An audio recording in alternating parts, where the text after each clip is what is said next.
भक्तों, आप सभी का आज के सत्संग में हार्दिक स्वागत है। भगवान आपके जीवन में प्रेम, शांति और समृद्धि बनाए रखें। भक्तों, आज का विषय बहुत सुंदर है। अपने घर को स्वर्ग कैसे बनाएं? क्योंकि घर केवल ईंट पत्थरों से नहीं बनता। घर बनता है ऊर्जा से, भावनाओं से और उस वातावरण से जिसमें हम हर दिन सांस लेते हैं। हर इंसान चाहता है कि उसका घर सुखी हो, लेकिन भक्तों, सुख अपने आप नहीं आता, उसे आमंत्रित करना पड़ता है। आज हम समझेंगे कि घर को स्वर्ग बनाने के 5 दिव्य सूत्र क्या हैं। पहला सूत्र, घर में वाणी की मिठास रखें।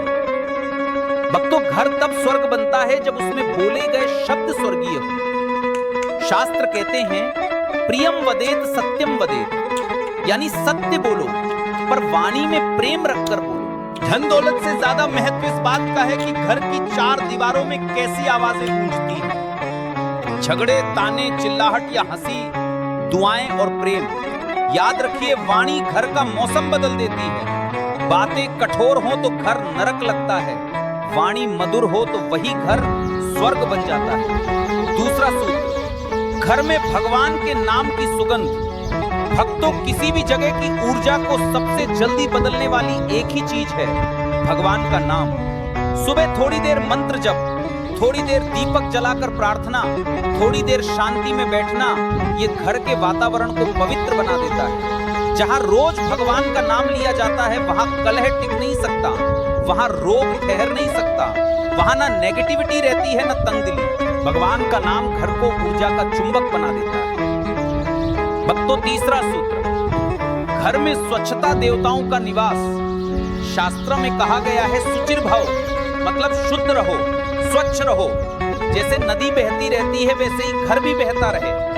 धूल, पुरानी वस्तुएं, टूटी चीजें, ये सब ऊर्जा को रोक देती है। ध्यान रखिए, घर जितना साफ होगा, धन उतना टिकेगा। घर जितना सुव्यवस्थित होगा, मन इतना शांत रहेगा। स्वच्छ घर में देवताओं का निवास होता है और अस्वच्छ घर में कष्टों का। चौथा सूत्र है, घर में प्रेम का भोजन। भक्तों, घर को स्वर्ग बनाना हो तो रसोई घर से शुरू कीजिए। कहा जाता है, अन्न ही प्राण है। भोजन कैसा है इससे फर्क नहीं पड़ता, भोजन किस भाव से बनाया गया है इससे फर्क पड़ता है। यदि खाना बनाते समय में मन में कड़वाहट है, जलन है, गुस्सा है, तो वह भोजन भी वही ऊर्जा ग्रहण कर लेता है। पर जब भोजन प्रेम से, शांति से और भगवान का स्मरण करते हुए बनाया जाए, तो वही भोजन अमृत बन जाता है। अमृत भाव वाला भोजन घर में स्वास्थ्य, सौभाग्य और समरसता लाता है। 5वां सूत्र है, घर में क्षमा और करुणा की उपस्थिति। भक्तों, हर घर में बातें होती हैं, गलती होती है, मनमुटाव होता है, पर एक बात याद रखें, जहां क्षमा है वही स्वर्ग है और जहां अहंकार है वहां नरक है। घर को स्वर्ग बनाने के लिए कभी कभी अपनी जीत छोड़नी पड़ती है और रिश्ता थामना पड़ता है। भक्तों, याद रखना, क्षमा का हृदय पूरे घर को प्रकाश से भर देता है। भक्तों, स्वर्ग खोजने की जरूरत बाहर नहीं है, स्वर्ग हमारे घर के भीतर ही बनाया जा सकता है, यदि हम उसमें प्रेम, मधुर वाणी, स्वच्छता, ईश्वर का स्मरण और क्षमा, इन 5 दिव्य तत्वों को स्थापित कर दें। याद रखिए, स्वर्ग कोई स्थान नहीं, एक ऊर्जा है जो आप स्वयं अपने घर में उत्पन्न करते हैं। भक्तों, आज का सत्संग यही समाप्त करते हैं। अगर आपको इस वीडियो से कुछ सीखने को मिला है तो लाइक, कमेंट करके जरूर बताएं। भगवान आपके घर को शांति, समृद्धि और सौभाग्य से परिपूर्ण करें। हरि ओम।